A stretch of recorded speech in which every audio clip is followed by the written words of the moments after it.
মাশাল্লাহ, আমার ছেলে নিজের হাতে বানিয়েছে পটেটো স্টিক। দেখুন কত সুন্দর মুসমুসে হয়েছে। সে ক্লাস 7-এ পড়ে, কিন্তু টুকিটাকি রান্না আমার থেকে ভালোই পারে। বানিয়ে নিয়ে দুই ভাই বোন মিলে সস দিয়ে যে খেতে লেগেছে। আসসালামু আলাইকুম, আপনাদের সবাইকে সাথীর হেসেল ঘরে স্বাগত। আজকে দেখাবো আপনাদেরকে আমার ছেলের বানানো পটেটো স্টিক। প্রথমে এখানে নিয়েছে 3টা আলু। 3টা আলু সে ছুলে নিয়েছে, প্রথমে ছুলে তারপরে 4 টুকরো করে কেটে নিয়ে প্রেশার কুকারে সিদ্ধ দিয়েছে।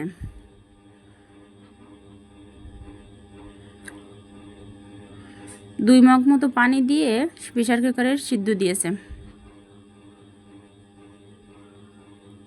2টা সিটি উঠায় নেওয়ার পরে এখানে সে 2টা মাঝারি সাইজের পেঁয়াজ কেটে নিয়েছে।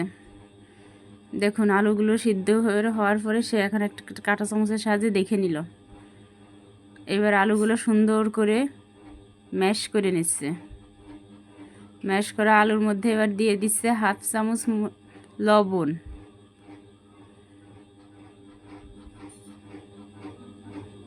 তারপরে দিল কুচানো পেঁয়াজ 2টা, এবার দিল 1/2 চামচ মরিচের গুঁড়া, 1/2 চামচ হলুদের গুঁড়া, 3 চামচের মতো বেসন দিয়ে 2 টেবিল চামচের মতো সয়াবিনের তেল দিয়েছে। দিয়ে এবার হাত দিয়ে সুন্দর করে মাখিয়ে নিচ্ছে। মাখানো হয়ে গেলে এবার একটা একটা করে স্টিকের মতো লাঠির মতো করে তৈরি করে নিচ্ছে দলাগুলো। এবার চলে গেছে ফ্রাই প্যানে বেশ খানিকটা তেল দিয়ে দিয়েছে। তেল দেওয়ার পরে তেলটা গরম হওয়ার পরে এখন একটা একটা করে স্টিক তার মধ্যে ছেড়ে দিয়েছে। দেখুন কত সুন্দর করে সবগুলো ভেজে নিচ্ছে, একটা একটা করে উল্টো পাল্টে।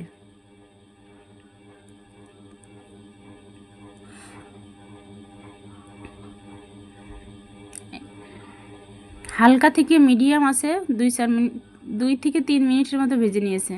ভেজে নেওয়ার পরে দেখুন কত সুন্দর মুসমুসে হয়েছে। খেতেও মাশাল্লাহ সুন্দর হয়েছে। তার দাদারে দিয়েছে, দাদুরে দিয়েছে, নিজে খেয়েছে, ছোটো বোনরে দিয়ে 4 জন মিলে বসে খাচ্ছে। মাশাল্লাহ মাশাল্লাহ।